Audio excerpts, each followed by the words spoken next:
Magandang umaga. Narito na ang pinakahuli sa ating lagay ng panahon ngayong araw ng Tuesday, June 2, 2026.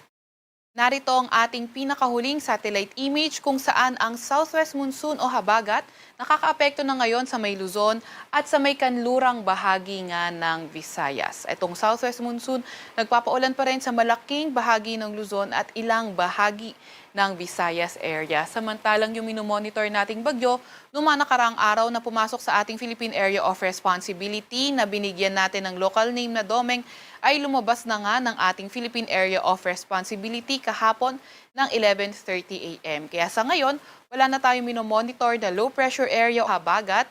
May inaasahan pa nga rin tayong mga malalakas na paulan kaya meron tayong nilalabas na weather advisory.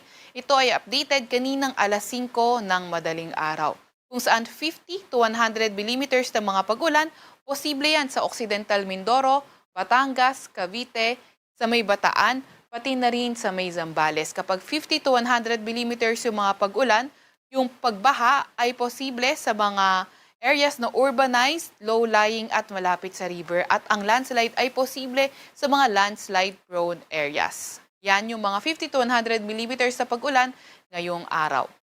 Bukas naman, 50 to 100 millimeters na mga pag-ulan, posible pa rin sa may Occidental Mindoro, Batangas, Cavite, sa may Metro Manila, Bulacan, sa may Bataan, Pampanga, Zambales, Tarlac, pati na rin sa may Pangasinan.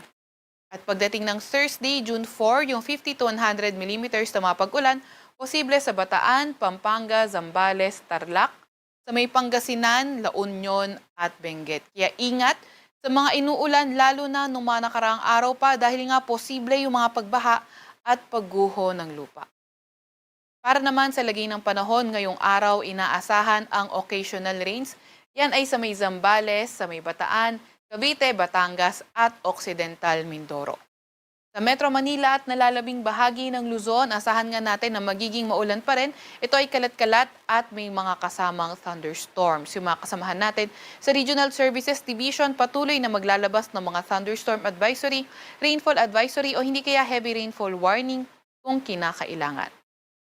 By tomorrow nga, inaasahan yung occasional rains dito na lang sa lugar ng Zambales, pati na rin sa may Bataan. At by tomorrow sa Metro Manila at nalalabing bahagi ng Luzon, maulan panahon pa rin ang inaasahan. Dulot pa rin yan ng southwest monsoon o habagat. Pagdating naman ng Thursday, yung occasional rains ay inaasahan natin dito sa may Ilocos region. At sa panahon naman for Metro Manila and the rest of Luzon, maulan pa rin panahon, may mga kasamang thunderstorms. Yung pag-ulan na yan, dulot pa rin ng southwest monsoon o habagat. Pagdating ng Friday naman, occasional rains pa rin ang inaasahan sa may Ilocos region.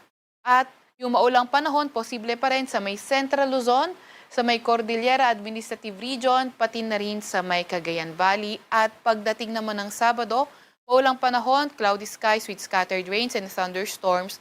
Ang inaasahan iyan ay sa lugar ng Central Luzon, sa may Ilocos Region, Cordillera Administrative Region, pati na rin sa may Cagayan Valley. Yan ay in a span of 5 days, kaya posible pa rin itong magbago, kaya antabay pa rin tayo sa mga ilalabas na forecast ng Pag-asa. Agwat at temperatura ngayong araw sa Metro Manila ay 25 to 31 degrees Celsius. 26 to 33 degrees Celsius sa Baylawag at 25 to 33 degrees Celsius naman sa may Tugigaraw. 17 to 24 degrees Celsius sa may Baguio, 23 to 31 degrees Celsius sa may Tagaytay at 26 to 32 degrees Celsius naman sa may Legazpi. Agwat ang temperatura ngayong araw sa Puerto Princesa at Calayan Islands ay 26 to 32 degrees Celsius.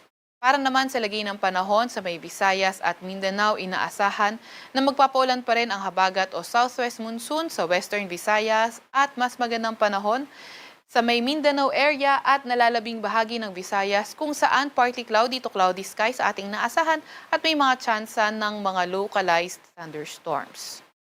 Naasahan nga natin by tomorrow until Saturday, posible na yung mas magandang panahon sa buong Visayas at Mindanao at mga tsansa lamang ng thunderstorms yung ating babantayan. Ang pinakamataas na temperatura sa may Cebu, Tacloban, Zamboanga at Davao ay aabot ng 33 degrees Celsius.